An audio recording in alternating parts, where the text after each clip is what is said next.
friends, welcome to Tech Touch channel. Today I am going to show you in this video how to increase security in Windows 10 and 11. So before start the video, please subscribe my channel for more latest video. First of all, click on Start menu. Then type here Turn on Windows feature. You can see here Turn Windows feature. Click on. Then little bit scroll down. Here you check or select vertical machine platform. Then select also Windows Hypervisor platform. Then click on OK. Wait for some time.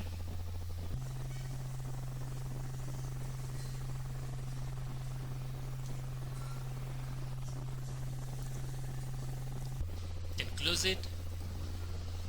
Go to Windows Security.